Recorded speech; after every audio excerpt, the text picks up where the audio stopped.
Hello, everyone, and welcome to Cop Fusion. We are live with Ishan this time, and we are here to discuss about Liverpool centre back problems. Unfortunately, we have faced very we haven't victims, to be very honest. We haven't victims of really unsevere consequences this season already with just 6 games done.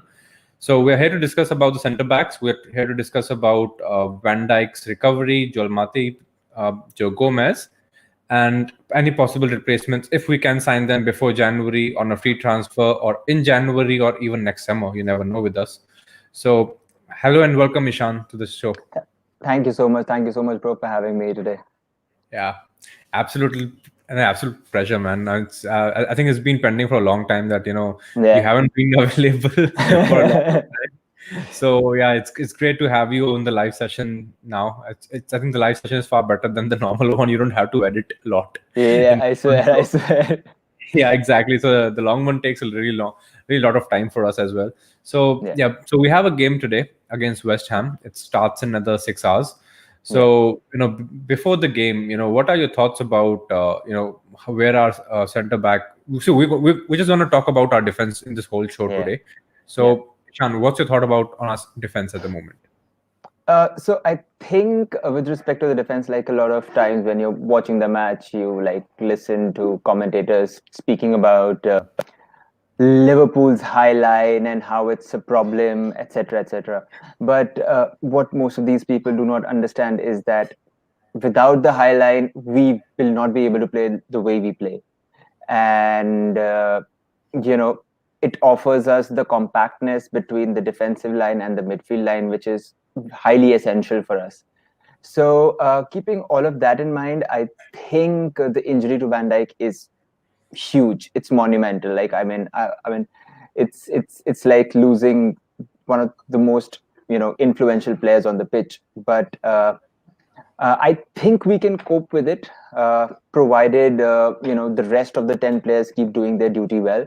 So I think apart from like say the centre back issues, I don't think there is any problem at right back and left back. We have Trent, Neco, Robertson, and Costas, and Allison is back. I mean that's one of the biggest news, and I think it's the best thing because like we have seen how shaky Adrian is. I mean, with the normal back pass, everybody is gasping for air. Nobody knows what's going to happen next. It's that bad with him. So I think we have seen like how Klopp usually grooms players slowly and steadily into the starting lineup. He has done that with Fabinho. We have seen that, and with almost every player he gets in. And I think the same thing is happening with Tsimikas as well. So I'm really just a bit worried about the centre back issue. Apart from that, I think we are pretty much sorted with respect to the defense. Yes, definitely. I think signing another left back in the summer was a really bold step and a good step, to be honest. Much needed step, actually, not a bold step. It was common sense, basically, that you need a left back. So I think we are just stuck with the centre back position right now with Virgil van Dijk being injured and out of the rest of the season. It's really unfortunate because even Jordan Henderson got injured by the end of last season as well. So it's injuries have been really pain in the ass, as you can say, ever since post the lockdown, because the first game of lockdown, Joel Matip got injured, and Henderson a few games later, Thiago at the start of the season, and unfortunately, thanks to that horrendous tackle by Richarlison, Thiago is not. He may start, he may not start, he may come up for 15-20 minutes. So you never know. We don't know obviously the inside story, how he's feeling at the moment. I think the team knows better. So I think there's a lot of speculation around us sticking to maybe Fabinho as a centre back as a fourth choice, or not even a fourth choice, the fourth choice anymore. He's a third choice, and maybe Henderson as a fourth choice, or James Milner, or even considering Gini Wijnaldum for that matter. Yeah. So I think with respect to centre back issues, like I mean, the Van Dijk injury was ill-timed, it was horrendous and everything. But I think the more pressing concern is Matip's fitness. I mean, he's a great centre back. I mean, I'm not going to take that away from him. When he's fit, he's really good. But then if one is not available, and you might have like the talent of Beckenbauer with you, but then you just can't play. So I mean, you're as good as not having any talent. So I mean, availability has been the biggest issue with Joel Matip. So I don't know. I mean, whether Liverpool should like consider selling him in the summer and going for a much reliable centre back option. I don't think that's going to happen. But that being said, I think I this is just a gut feeling which I have that I don't think we're going to sign anybody till January unless and until the centre back position ends up as a catastrophe, and like say Rhys Williams doesn't play half decent well, or like if we get Wijnaldum or Henderson playing over there, none of them are able to cope with the intensity of playing as a centre back. So that being said, I think Klopp always looks for options within the house. So I think it's mostly gonna be something like Rhys Williams being given the charge to handle the right centre back role. And I think if all the fans and everybody are like patient with him, I think he can become really good. Okay. I'm sure. I think we are too confident about him as well. For Joel Matip, I'm not really sure that he's going. I mean, anyone is thinking about selling him off, to be honest, because Yeah. I still remember when he skipped international duty just to play for us. So I think he just So yeah. I think at that point of time it was more of like he had a he had some problems with the Cameroonian FA with respect to something I don't remember properly, but he had some problems with the Cameroonian FA which led to him just saying till the time the FA doesn't clean up their job, I'm not going to play for the national team. So I mean that's his stance on it, and which really helps us. Also keeping in mind that he is injury prone, and traveling to Africa, coming back, and then it's I mean, if he would have been going for internationals, I'm sure we would have bought another centre back really soon, because he would have been injured way more. Yeah, So the international break and the African Cup of Nations has really been a pain in the ass, to be really honest, especially yeah, for Liverpool players. yeah, So that's how it is. We actually have a question yeah, already. I think Kunal, we were actually coming to the point later on, but since you have asked, yeah, let's just maybe summarize it. So Kunal Chauhan has asked yeah, centre backs to go in for January, and what are the realistic yeah. options we can go for? Also, should we look for a keeper as well? Ouch. Okay. Uh, um, okay. Ishan, you start with it. I think I'll follow up. Okay, so first I'll address the biggest elephant in this question, which is the keeper. I think. I mean, see, Adrian has a year left. I don't think Klopp is going to sell him. Klopp is just not a a manager like that who's going to put anybody under the bus like that. And I mean, if anybody remembers the Loris Karius time as well after the Champions League final, he gave Karius the chance in preseason. Once he saw that Karius is nowhere near, mentally speaking, where he should have been, or Klopp was expecting him to be. So he had to ship off Karius, and there was no other option, True. because it's. I mean, he says that the team is mentality filled with mentality monsters. So you can't have somebody in the team who's mentally bogged down by one game, and that affecting the whole team. So I mean, he just didn't want somebody to like hold the team down also. That's how I think he would have thought of. So I think shipping him off at that point of time made more sense. Whereas I mean, Adrian, if you look at him, at least he's very vocal on the pitch. No matter, like, I'm not saying that he's as good as Karius. Karius is definitely a better keeper than him, but if you see that Adrian is at least vocal, he's at least doing the basics correct. Although, like, sometimes his passing can get oddly, like, his positioning gets bad. But that's what you get with a really, really, cheap ass second keeper when you go get it for a free. So yeah, I mean, And I don't think Kelleher or the new lad we signed from Brazil is ready for like that, to take up that second role at Liverpool, where the games are coming thick and fast, and you have huge amount of pressure from fans. So it's just that I think Adrian will be stuck with this season, and I don't know what's going to happen next season, whether we'll go ahead with Pitaluga or we'll probably say Kelleher to come up with second choice. I don't know. I mean, it's really tough to say that right now. So I guess that sorts the goalkeeper thing out. I think I think it makes really good sense to I keep Adrian. sorry. I hope Kunal wasn't referring to replacing Allison. I No, no, hope that wasn't the question. no, I'm sure Kunal wasn't going for because surely, surely not for sure. So coming to his point for centre backs to go in January, I think Kunal will come to that point. Before that, why not we try and figure out if we can actually sign someone before January? I mean, Yeah, I mean, there's something called free agents, right? So yeah. do we have any player as a centre back available as a free agent? Because I mean, we have players like Daniel Sturridge available, but they are like Yeah. centre forward. So Yeah. do we have any centre back available at the moment?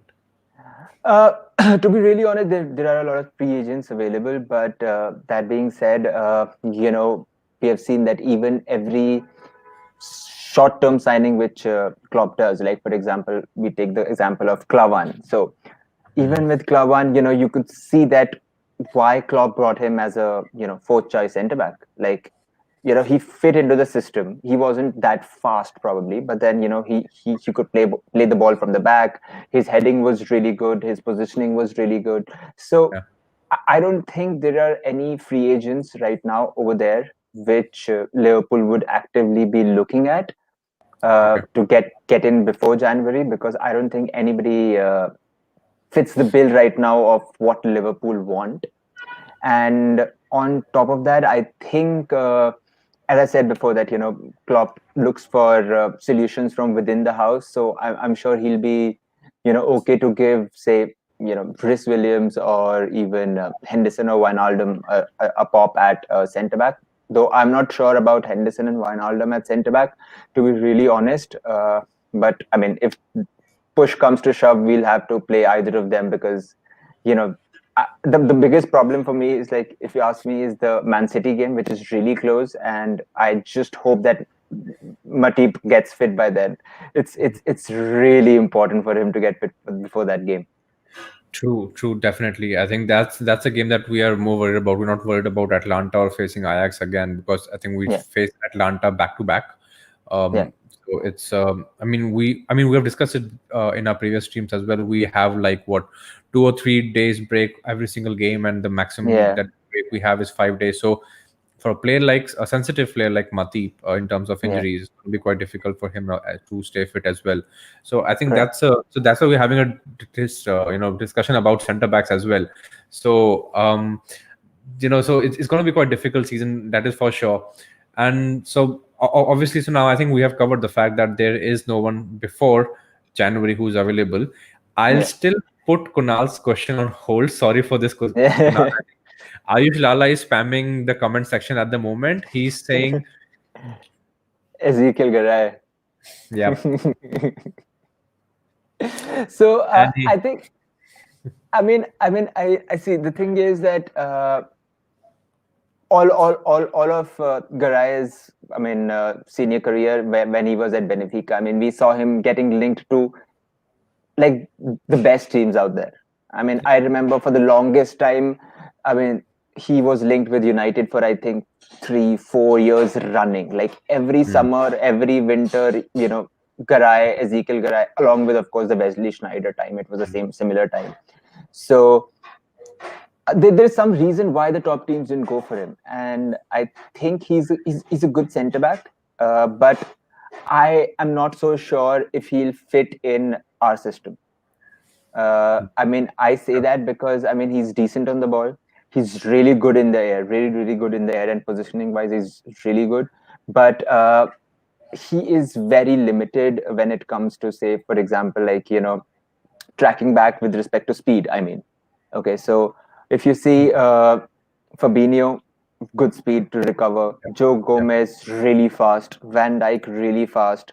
Okay, and Matip is also, I mean, he's pretty, I mean, I won't say as fast as, say, Fabinho or Gomez or Van Dijk, but then he's still pretty decent when it comes to sprinting back. But we won't get that with, what do you say, Garay. But again, like, if we are looking for something of a change in system, for that matter of fact, if we're looking to play a slightly deeper line as compared to what we are playing, or probably I'll say, as coming back to Klavan, what we played when Klavan was also there, like a little bit deeper line, then probably we can think of Garay coming in as, say, for like a year or so, and just stopping that gap of that leaking hole in the defense which is there. Yeah, I think like to your point, what you just mentioned about Garay, the way he would fit in our team. To be honest, I really find him more suitable for a plan B, like in case just like Reece Williams was subbed on to defend against the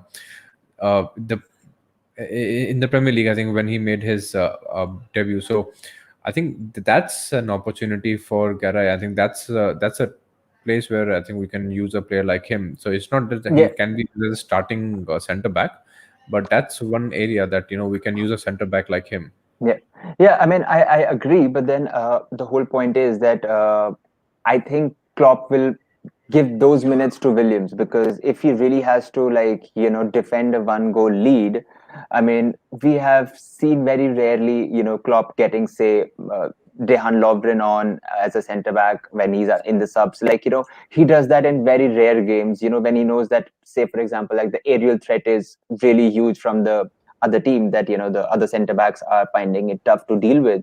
So I think Garay can be used if there is no other option. If Klopp feels that there is nobody available in January, or like before that, even for the matter of fact, if Yeah.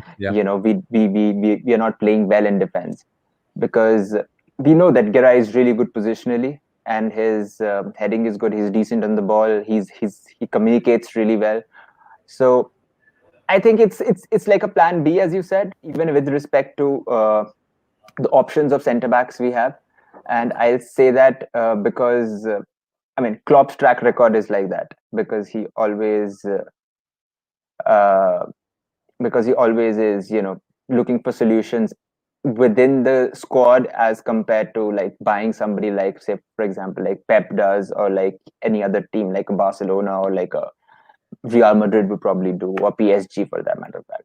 So that being said, I think we look for options within, and not look for a stopgap short-term signing. Okay. Yeah, fair point. Did you hear me say something? I think you just blanked out at that point of time. I mean, I could see your lips move, but no voice Okay. was coming. I was intending to mute because there was someone shouting in the background. Exactly. Also, another small point on Ayush's point of Garay and short-term signings is that the last time we signed signed somebody on a short term like that was Steven Cocker, and he never played at centre back. Had I think I remember he almost scored a goal for us, but unfortunately he couldn't make it. I think it was more on personal reasons because of the issues that we had at that point of time. I think he was really good. He could have been a really good backup for us on loan and everything. Unfortunately, Yeah, but what I feel was that, again, like, Cocker isn't that great a player with the ball on his no, feet. So no, no. so that being said, that is very, very important for our system, because we start building up from the back. We start a build up from the defense. So I don't think Cocker would have ever fit, but it's just that, if as a safety net, we just bought him for like on loan, and I think he was mostly played as a striker, like, just get in the box in the last 3-4 minutes and just try to head the ball which is coming your way. That's what he did. So yeah, he wasn't used as a defensive sub most often, to be honest. Yeah. So coming to Ayush again, Kunal, don't worry about it. We're coming to your center backs to go for in general. We just have a huge list, man. So we want to discuss it in one go. We want to wrap up all the other questions before that, because that's basically that's a perk, right? That's the main important thing of this discussion. So we're gonna come at the very end for that. So Ayush, why no one is talking about Nat Phillips? My friend, we have been talking about Nat Phillips in the past two discussions. I am very disappointed you haven't seen my live streams. I'll have a word with you in person regarding this. He has Bundesliga experience too. Yes, he has Bundesliga experience. Watch my other shows as well. All right, your views on Nat Phillips, and I mean Nat Phillips is obviously quite more experienced and more older as well than Reece Yeah, Williams and yeah, Koimito. So he's a good defender, to be honest. He's a good center yeah. back. So do you feel that Klopp may maybe promote him, because I think he tried to loan him out or sell him this summer as well. Yeah, yeah. So, see again, like if you saw one of the press conferences of Klopp, he said that with respect to Nat Phillips, that the deal for Phillips was almost done, and then Yeah, it didn't happen. yeah, So, I mean, that is in itself a very very big hint that he wasn't in Klopp's plans for Mhm. this season. So that being said, I think that is purely because again he does not fit the what do you call, like the profile of centre back which Klopp is looking for, because I mean Phillips isn't that good with the ball, so on his feet. So apart from that, he's really good.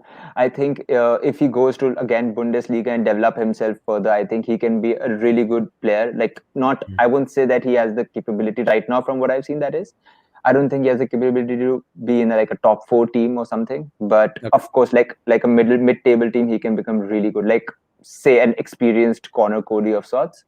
So his skill set is a bit similar to Cody. Good header of the ball, good in organizing, good positionally. But then when it comes to being on the ball, like we could see, like Cody developed that way later in his life when he started playing for Wolves in the past 3-4 seasons. So I think that's going to be a similar pattern for Phillips if if he regularly plays for any top flight football league anywhere in the Europe. Okay. Okay. Yeah. So I think I use that kind of know solves your problem there with Nat Phillips, and Yeah, there's a reason why we're not talking too much about him. We're focusing more on Reece Williams, because Reece Williams seems to have more chance in getting in in this Liverpool team, even as a backup, yeah, than Nat Phillips. Even though Nat Phillips is a good defender, but if it's, I mean, to be very frank, we also sold Brewster. I mean, yeah, I'm sure he would have been in Klopp's plan, but it's just that it's just not the right time for him. So, I think the same goes for Nat Phillips. Maybe just Klopp said, we have a lot of options. There's no future for you. So before any Bobby Duncan kind of situation happened again, I think the Klopp made the right move to, maybe ship out Nat Phillips. And given the current situation as well, we cannot have so many defenders, who are willing to come in the first team and then they cause unrest in the youth squad as well. yeah. So there's a lot of there's a lot of permutations, combinations that have to be considered, when you're buying and selling players, because you cannot have abundance of players. Not every team can afford that, and at the same time, you cannot obviously have lack of players at the same position, which we have currently, unfortunately. So, yeah, so that's the thing. Now, Kunal, let's come to your question, man. Now, I know I'm not sure if you're still here. I'm extremely sorry to keep you waiting, but we just save the best for the last, as they say. So we have saved the best for you. So, and so your questions again. I'm just repeating it, Kunal. Center backs to go for in January, and what are the realistic options we can go for? So I have made a list of players. Like obviously, I just researched about it. So when we talk about players, we have Upamecano, we have Conor Cody, we have Kabak, we have Jules Koundé, and we have Ben White. Yeah. Are there any more additions that you need to put in there, Ishan?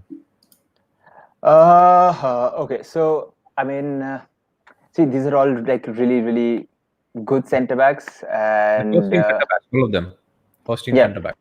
yeah. So and if I have to like put one more name in all of this mix, and this is purely because like what they call, like just from a statistical point of view, and I read an article recently by this guy named Sam Maguire. He was trying to you know correlate the stats which Van Dijk has and trying to see in Europe's top five leagues if anybody comes even marginally close to that.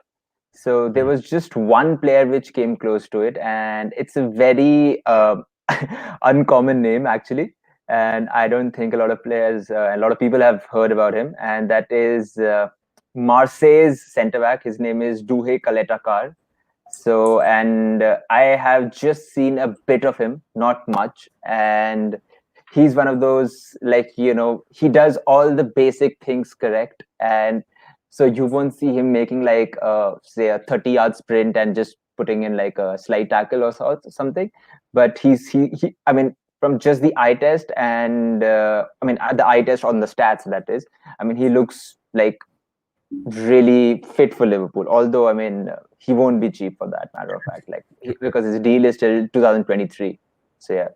Okay, what was the name again? It's Duje, Duje space Okay. Caleta, Duje Ćaleta-Car. He's a Croatian, so I'm sure Lovren can give a good name for us. Yeah, I think Liverpool previous players have been really loyal for us, so I'm pretty sure, there's no issues there. They have been working, our inside agents working on a free for us. Yeah. That's perfectly fine with us. Yeah. So I think so that's one possible target. And what about the rest? Yeah. So I mean, with respect to the names which we have taken up, like say, like, we'll take everybody one by one. So let's talk about Cody first. Say. So I don't think we'll go for Cody. I seriously don't think we'll go for Cody. One, I think he won't fit in our system. He's a centre back who can really fit well in a 3-man centre back defensive line, and I mean, he has become really good after leaving Liverpool, but I do not think that he's fit for Liverpool right now.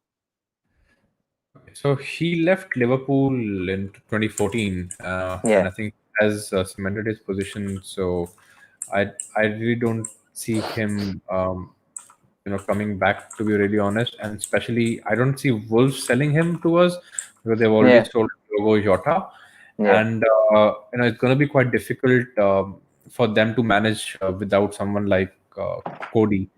Because he's just a centre back for them. He's also their captain. Correct. So it's going to be quite difficult. And okay, so Kunal has one more. Okay, so before we continue, Kunal's asking about Alaba. Oh yeah, perfect for us, to be really, really honest, because he ticks off so much.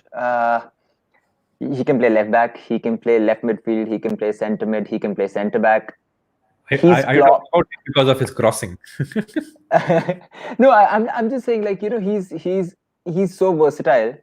And the thing is that he has, at Bayern, played under so many good coaches that he has a very good tactical brain as well.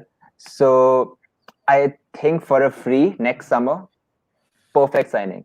Also keeping in mind that there has been absolutely zero talk about Wijnaldum signing an extension.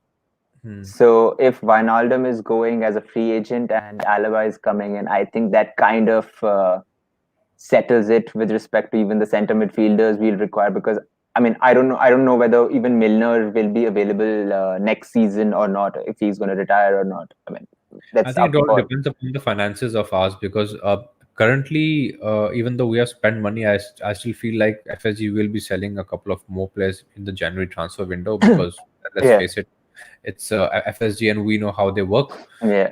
It's not sell to buy philosophy. It's just that they have to maintain a balance sheet, which we understand, but we just wish as fans we had more. So that's on the negative side for us. So Alaba comes in, it's really good. What about his wages? Do you really think that a player coming from Bayern, especially that we have stressed the Thiago saga for so long? Yeah, so I mean, again, so it's just going to be depending upon so Liverpool's wage bill is mostly incentivized, right? So wages are incentivized. So that's how, say, Salah, Mane, and all the rest of the stars make almost the same amount of money as compared to the other top players, whereas their basic wages are not that high though.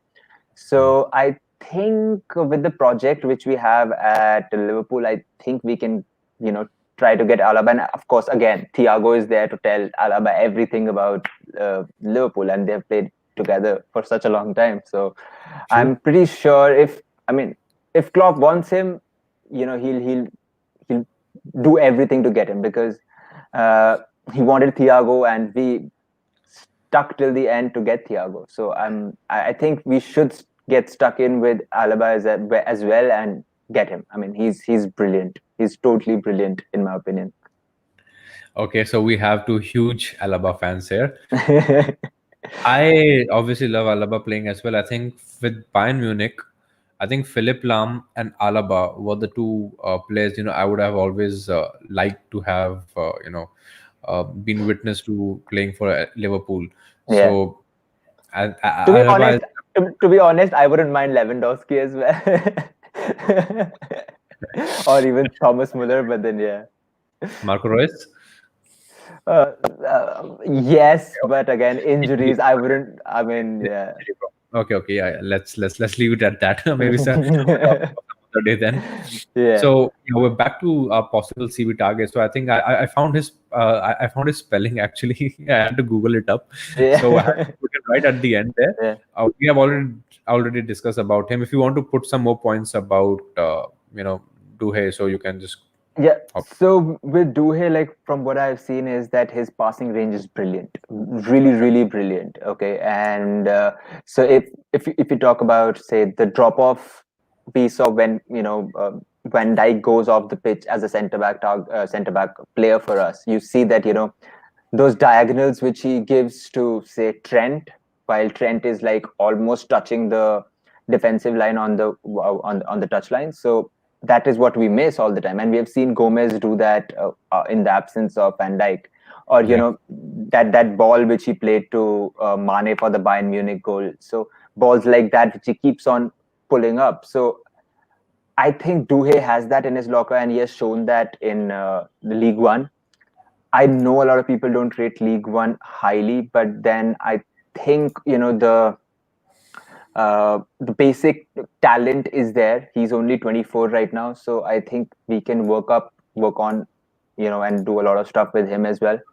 So I think he's a good shout for a centre back target. Although I do not know how the finances are going to work for him, because with, say, if you're looking at, say, like even in winter, it's still like say 2.5 years left on the deal, so it's going to be expensive for sure. See, I think most of the centre backs that we have listed and we have shortlisted for Liverpool being a quality of first team centre backs, I think they are all gonna at least 30 25 plus. Yeah, 25, everybody's 30, going to be 25, 30 plus. Yes. 25, 30 plus pounds for sure. I was going for 25 because I was expecting Kabak to make it in that range. Unfortunately, I'm not sure if that's quite a possibility, because it seems that it's a 40 million for him, I guess. That's what everyone is targeting. And Upamecano is 30 million pounds. That's a release clause, but unfortunately, that release clause only activates from next summer. So we may have to pay more, or if Michael Edwards can do his magic, or he can work out some sort of deal. We can't even work out a swap deal here because we don't have a center defender to swap it with. So unless they're looking for an additional player, maybe someone like Origi or Wilson or Gujic, but then again, already have been out on loan. Yeah, so with respect to Leipzig, I don't think they'll want any player of ours apart from, I'll say, Harvey Elliott. Apart from that, or like probably even Curtis Jones, because I remember Curtis Jones was wanted by Leipzig a couple of years back, and they really, really wanted to buy him, but Klopp put a hold on that. He just blocked that move. So Leipzig doesn't want finished products. They're just looking for young players whom they can get on the cheap, develop in the squad, and then sell on for a lot of money. So, but again, with Nagelsmann coming over there, I think it's a very bold move which they have done in order to show that they can keep their players and progress the team as well. Yeah. So, with respect to Upamecano, I think amazing player, no doubts about that. And apart from the occasional positional errors which he makes, I mean, which is fine for a player of his age. Yeah, exactly. And I mean, I would like that.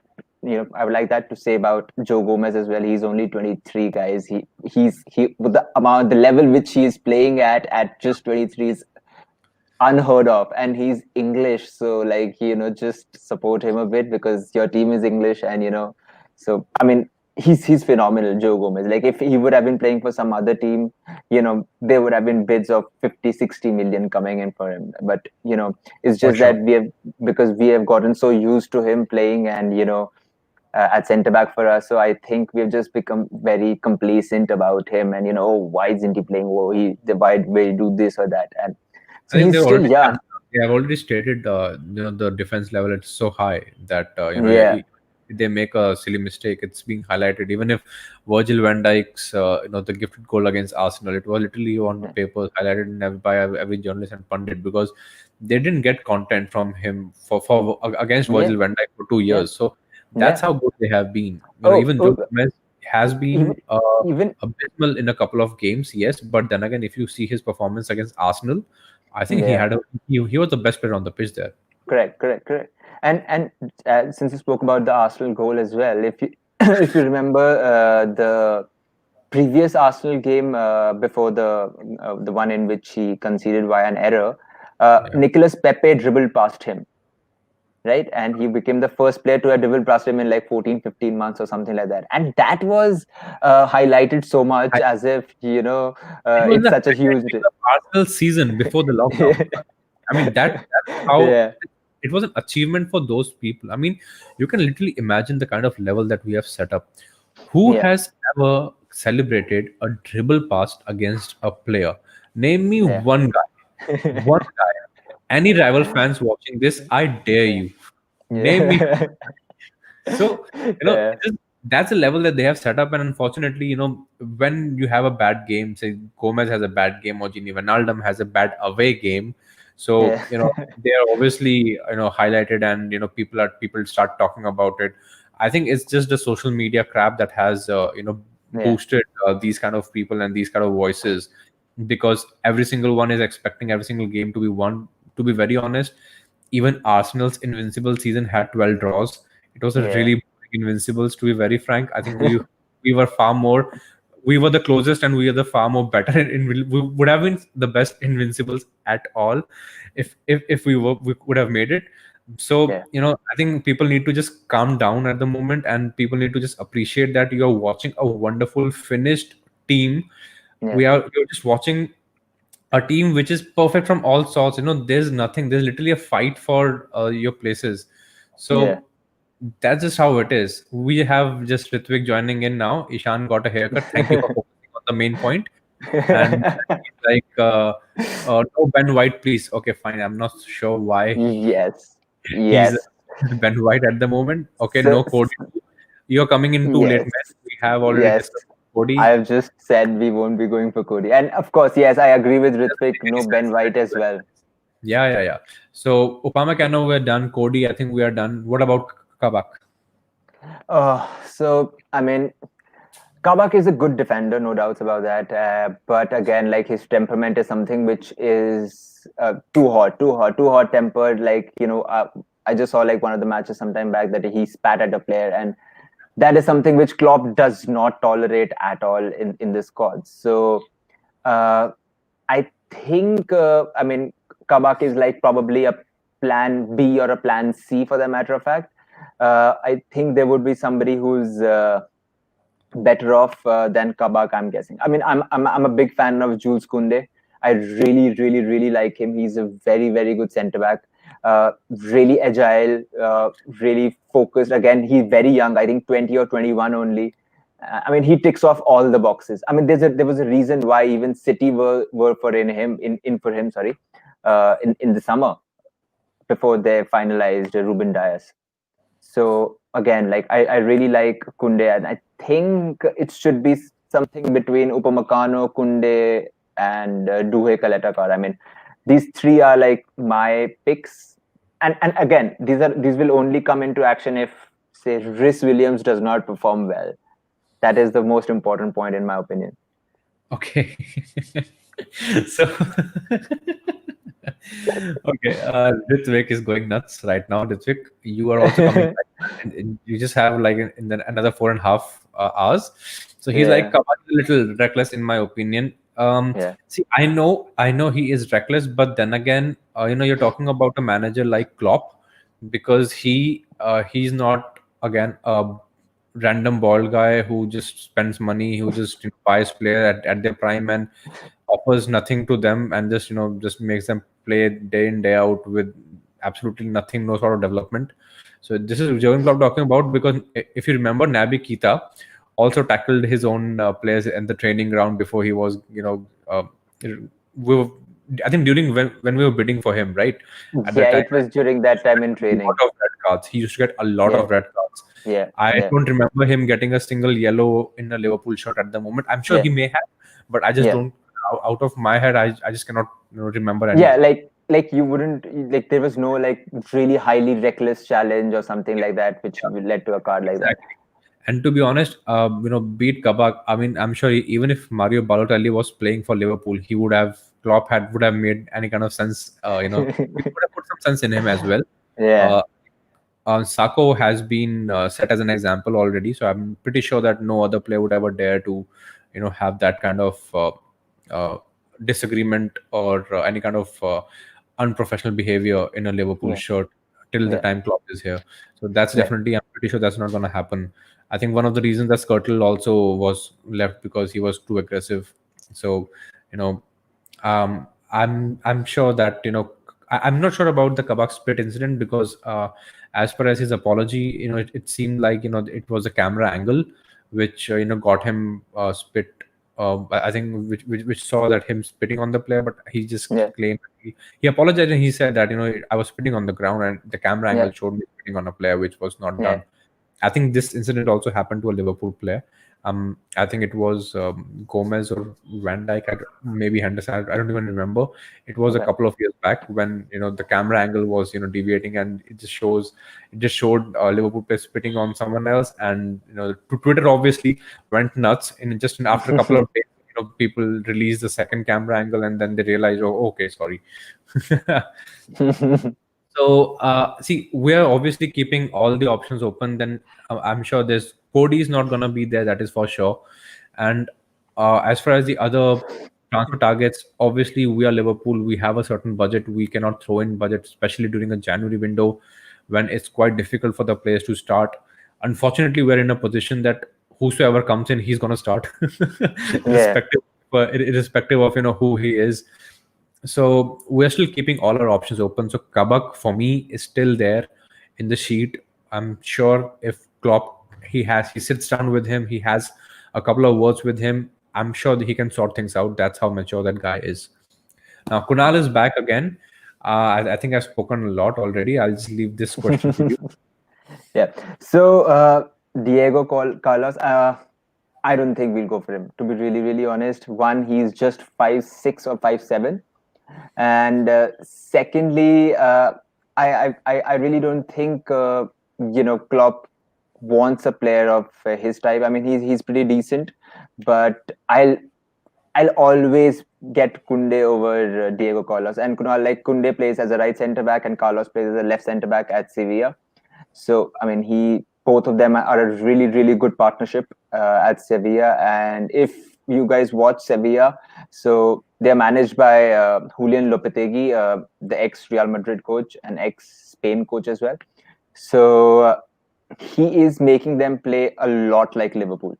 I mean, a lot like Liverpool. So they have a lot of attacking fullbacks. Like last year, they had Regulon and Jesus Navas. So I mean, really, really good setup over there by Lopetegui at Sevilla. And I think if the finances of the deal looks good, then we should definitely go for Kunde and not for Carlos. I mean, I don't think Carlos will make it at Liverpool purely because as if you're 5'6" or 5'7" as a defender, it's going to be really tough in the Premier League because we have 6'2", 6'3", 6'4" player. Like Van Dijk is 6'4". So just think about it. Like it's a huge gulf. Like it's almost a foot of a difference. So Yeah. So it's going to be really tough for him, especially on set pieces, and even for the matter of fact, like when defending long balls as well. Yeah. So yeah, I mean that is again one of the reasons also why in this. I mean, this is what I think is why Firmino will be playing more and not Minamino as well. Well, Van Dijk is out of the picture, and that is purely because Firmino, if you look at we are defending the set pieces, especially the corners, he's bang in the middle because his height is good, his physique is good, and Taki does not offer us that. And Firmino gives us a defensive solidity in set pieces as well. So that is a small reason why Firmino will be played more than Minamino. I mean, just in case if people are wondering why aren't we rotating or anything like that against a very good, set piece oriented team that is. I was very impressed with Guij's height actually during the preseason games. So I was like, Yeah, had he been a center back, I was just wishing for some reason if this guy was center back, I think we were all sorted. With the kind of height he has and the kind of ball control, and I think he had amazing preseason for us, and I yeah, think that's one of the reasons that we were reluctant to sell him out, because I'm pretty sure even Klopp saw, okay, you know what, there is something in this. Maybe we can get something out of him. So in case if Gini Wijnaldum also goes out next season, we can stick to Gujic, and we can have him coming off the bench for us, and he can be very lethal from the set pieces. So unfortunately, he's not a center back, but then again, he can be utilized defensively, just like you said about Firmino being yeah, more physically fit and more physical, not physically fit, but bringing in his physical presence during yeah, defense, tracking back especially. yeah. But is does like Gruit's contract end in 2021? I'm not sure, but I Yeah, think I think so. so. I think so. Yes. So yeah, so I don't think Gruit should resign an extension. I I'll mean, just check it's it out in the meantime. yeah, sure. Just I mean, I don't think Gruit should extend his contract at Liverpool. I mean, purely on the basis that he's not gonna get any game time. No, I mean, I don't see him getting game time. Okay, so his contract ends June next year. Yes, so I mean, he's gonna go out on a free transfer, just like Wijnaldum. Okay, no issues. We can have Messi on a free transfer then. Uh, okay, I think I lost a viewer when I said Messi. I'm sorry. You can come back.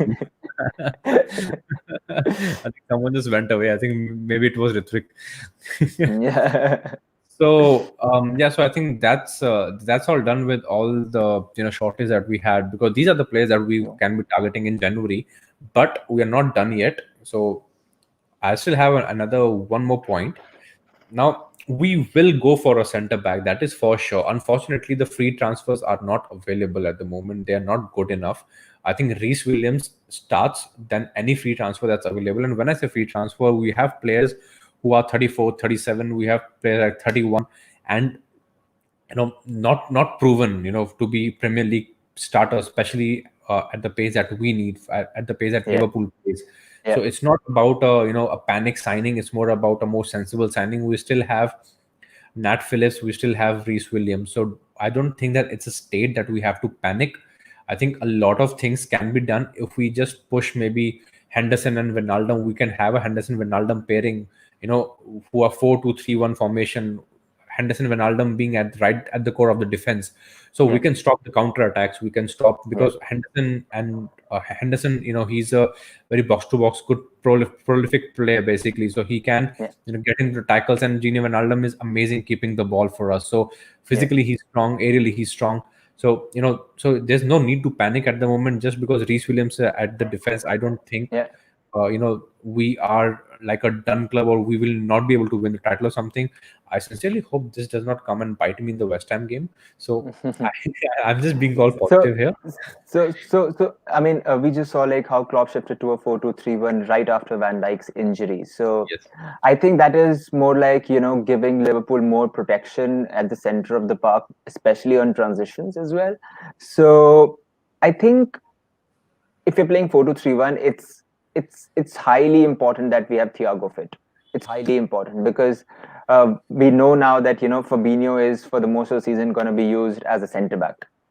So if that is going to be the case, then we definitely need Thiago as a central midfielder in one of the double pivots, because the amount of creativity which he brings, which you have already seen in the Everton game and the Chelsea game, I mean, it's off the roof. It's off the roof. He's such a brilliant player. So Exactly. So if you so remember Ishan, so sorry to interrupt you there. I think Ishan and it's Ritvik, I okay. think I mentioned it in our conversation before when we didn't sign Thiago, that if he Yeah, comes, then yeah, he can be a good support to Van Dijk and Fabinho. yeah, If you remember yeah. me telling, I know. Yes, yeah, yes, yes, exactly yes, right. So yes, yes. this is exactly the reason when I say Yeah, that, because yeah. in case if we had one major injury, Thiago is a player who can go back, get the Yeah, ball, and he can dictate the play. So he straight away absolutely. comes in Fabinho's position for us, and he can help Yeah, out Van Dijk, Fabinho playing Van Dijk position, so he can yeah, help yeah, out as well. yeah, yeah. So exactly, I'm feeling very happy and So, proud right now. yeah, Not for the injury, but because of course, of course, of course. So I think the kind of creativity which we might we're lacking with the Van Dijk injury. Thiago coming in would totally balance that out. He'll get that dose of creativity, and he's brilliant with getting the ball back from the defensive third, and getting it forward, and then making. He's basically a highly elite controller of the game. I mean, I rate him higher than Tony Cruz as a controller of the game, because he's just so good. He's just yeah, so good, Thiago. And I mean, now there are very, very few controllers as such in the midfield, like how Xavi, Iniesta, and others used to control back in the day. So yeah, yeah, I really hope that Thiago gets fit soon, and he just I'm comes into sure. that. Sure Yeah, about. I'm sure he's going to be Uh, substituted in the West Ham game for like at least 15-20 minutes, yeah, assuming there are no concerns, there are no yeah, very serious concerns with him. yeah, So and Thiago is one of the players who can unlock defenses like teams like West Ham, because West Ham are a physical team. yeah. West Ham have a good height, even if Mikel Antonio is not playing. So you need those chips, you need those through balls. I think that's something that Thiago can provide. And as far as the 4-2-3-1 is concerned, how about this? How about we play Minamino up front, we push Mm-hmm. back Bobby Firmino, and we play Salah and Mane on the wing. Mm-hmm. So So what I would rather suggest is playing Minamino in the 10 role in the 4-2-3-1, and that is purely because if you look at how he performed at Salzburg, it was always he had runners up front of him. So he had Huang, he had what was that other guy's name? Haaland, I can't. Sorry. Haaland. Yeah, he had Haaland, he has Huang, and another guy who was playing on the right. I can't remember his But name. then, with Liverpool, there's a different technique, because Liverpool, you have rotating front three, because Minamino has Oh yeah, never oh played yeah, the complete front three. oh yeah. But But Salzburg, then, they but then, play but then, squad as well. but then the thing is that if you look at what Firmino does for Liverpool, like if Minamino can do this exact same thing, that's not an issue. But then the thing is, the way Minamino has been playing, especially for Salzburg, and as much as I've seen him play over there, is that he can drag defenders out like Firmino does, but then he needs players running behind him, especially a striker. Like he'll get a centre back out, he'll play a cute little 1-2 with the striker, and then bang, he's behind the defense. So it's like that. He just needs that's why in the 4-3-3 or a 4-2-3-1 where he's playing as a striker, you won't really see him getting in the box that much, because his natural game isn't like that, and he's working on that. And we saw, like, I think it was in the Arsenal game in the cup, I think one of the chances hit the bar, I think, if I'm not wrong. Minamino's effort hit the bar. Like, it was a very Yeah, well worked up game. And that is something which is adding slowly, and you really can't expect like a attacking midfielder to get converted into a striker within no time. Like Firmino became really good with Klopp over a period of time. Like it took him a bit of time to get at the level where he is. At least, in my opinion, like after a year of playing under Klopp, he became really good. And I think same will happen with Minamino, but again, like, he just needs a bit more of time to get into that mental zone of getting into the dangerous zones as a false nine. Understood. All right. So again, we're gonna be keeping this till our center back. We just threw Minamino manages a conversation because you just can't stop talking about this amazing Yes. of we have. So this is like, we're living our lives at the moment, and we're very happy about it as Liverpool fans. So talking about now the West Ham game, the coming up. What do you think is going to be our back four, or maybe it's center backs? So I think with left wing, left back and right backs are sorted. I think it's going to be more on the other side. So let me share the possible lineups with me. I think I have. Sure. I'm sure if we can do this. Yeah. So this is the team size that we have compared to West Ham's. Okay, I'll rather not have a slideshow. Okay, so this is. So see, we know that West Ham is going to line up in a 5-4-1. That's for sure. And in that 5-4-1, it's going to be Fabianski, keeper, Cresswell as a left centre back, Balbuena, and I think it's Ogbonna. Balbuena and Ogbonna are like the other two centre backs. Then left back is what's that guy's name? Masuaku, if I'm not wrong. Yeah, Arthur Masuaku is the left back, and I just can't remember who plays right. I think it's Vladimir Kufal who plays right wing. I don't remember, to be really honest with you. It's okay. So I don't play the games either.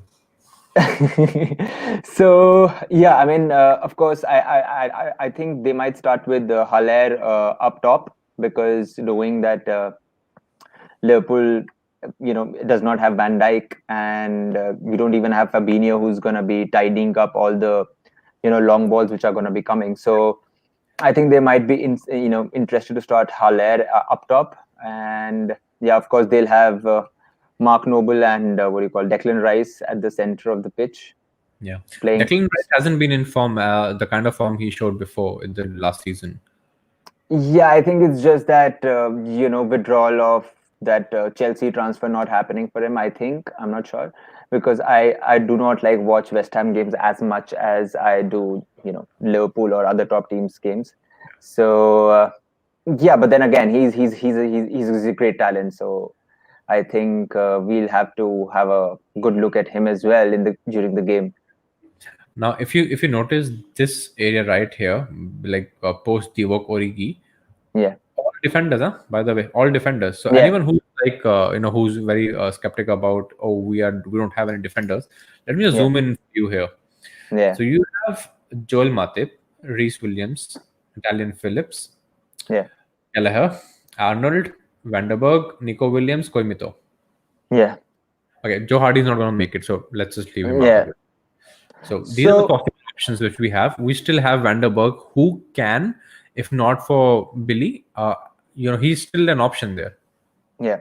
So I think again, something similar to Nat Phillips. I don't think Vanderberg has stepped up as Klopp had hoped that he would. And that was pretty much imminent even in the preseason when Klopp was not starting him, but he started Billy instead of him. So I don't think he has that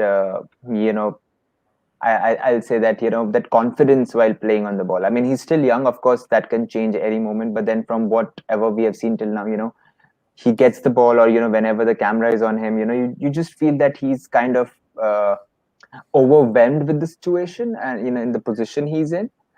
Which is fine because he's so young. But then, if you compare it with, say, a Reece Williams or, even Nico Williams, you just see that they have this different confidence, a different kind of a swagger with them, which, just sets them apart from everyone else. Yeah.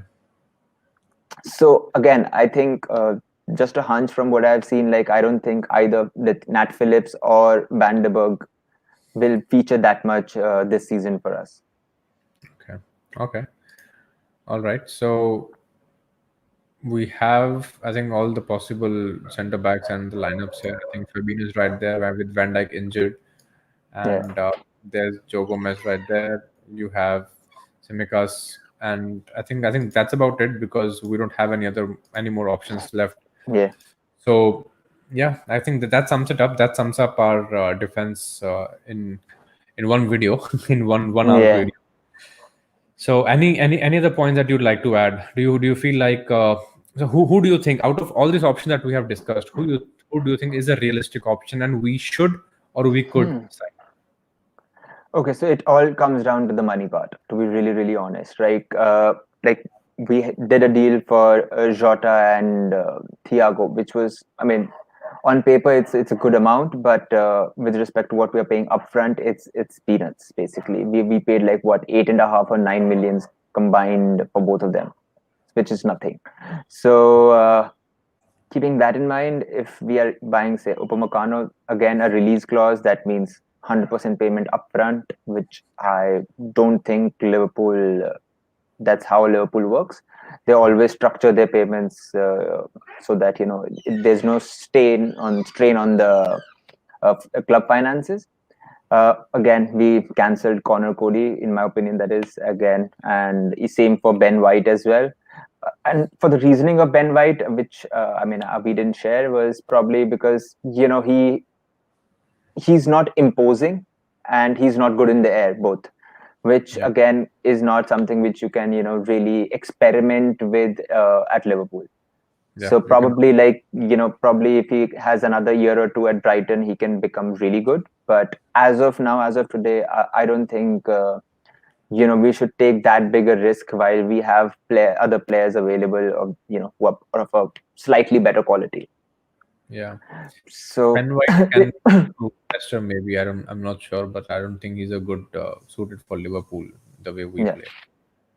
I think see it again comes down. So if Ben White is available for say 20 million or a 15 million, then Liverpool will buy him because But because it's a bargain. He's British. They'll buy him. They'll easily work on him for a year, and then he'll probably replace say a Matip if we are yeah, selling Matip. That is, I mean, I'm just speculating it.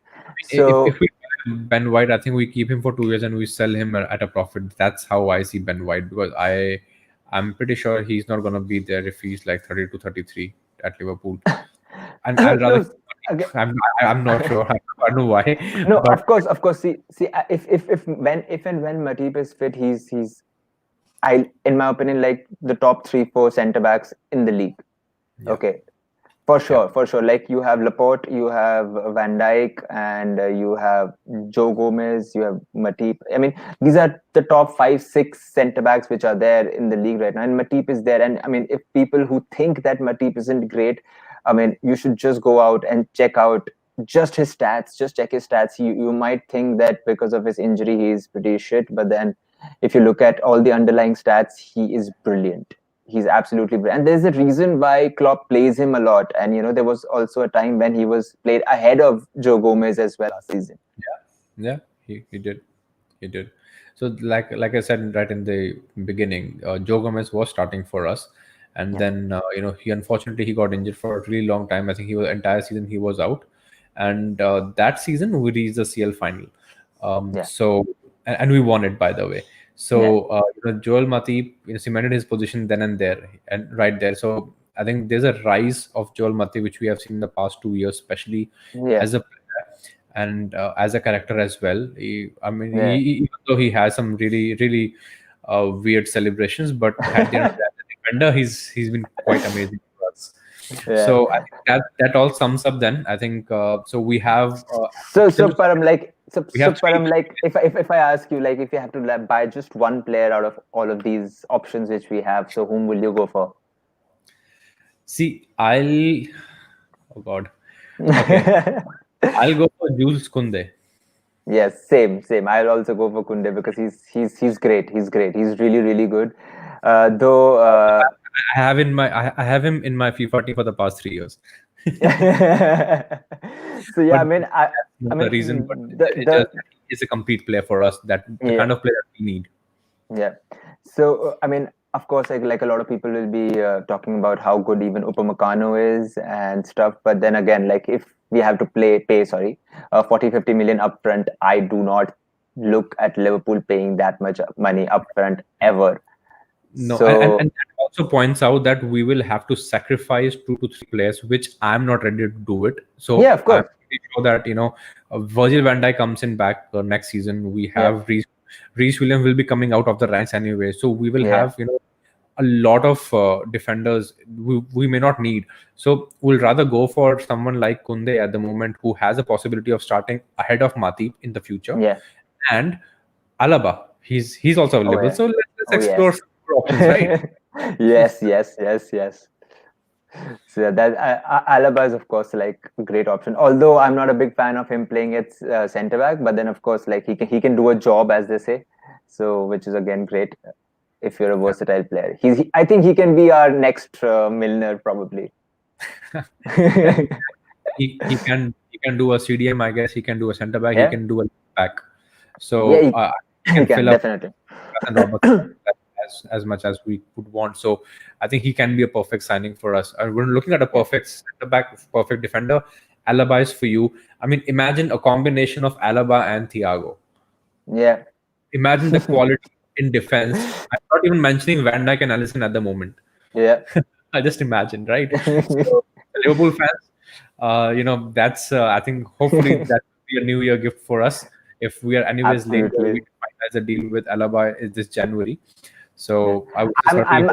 I'll be honest. I am okay if I get that New Year gift even in June or July. I'm okay till the time I'm getting the Alaba gift. I mean, yeah. I mean, why not? I mean, why not Liverpool, right? Yeah, Or absolutely. the only reason that the players won't come here is because we don't want them or we are not interested. And to Yeah, be very, or yeah, probably they want more money. exactly. And Alaba, if they want more money, then obviously, there are London teams already there. And, to be honest, Arsenal can also be a good option for them, not in case Yeah. of money, but also, in With terms of, respect to the project and the yeah, coach exactly. and yeah, Exactly. So maybe Mesut Ozil is also leaving sooner as per the situation there. So his wages are gonna be left blank, and Alaba yeah, can come back because their defense is still in shambles. So yeah, there's a lot of permutation combinations right there. I'm not demotivating anyone here, but it's just yeah, that realistically speaking, only player who cannot come to Liverpool is because Liverpool doesn't want him or Jurgen Klopp doesn't seem him fit. As yeah, simple as that. yeah, yeah. Right. So anyways, guys, thanks so much for tuning in, and thank you so much, Ishan, for taking out an hour. And Anyway, I'm sure you have to travel now. Just yes. 1.5 hour left, thanks to me. So there you go. All the center backs who have been listed, sorry. Kunal, I'm sure you're happy. Ritvik, I'm not sure if you're still there. Ayush, I'll just talk to you in person now. So we'll see you soon. Ishan will For sure. definitely be reconnecting, and we'll have this Yeah, session again. I think I for heartily sure. enjoyed it. And Same here. stay tuned, guys. We are coming back. We are coming back at 10 p.m. Indian Standard Time, which is 4 hours from now, 1 hour before the kickoff with Ritvik, and we're going to discuss the lineups. All right, guys. Thank you. Thank you so much, Param, for having me Thank you so today. much. Take Bye care. bye. Thank Talk you. to You you. too.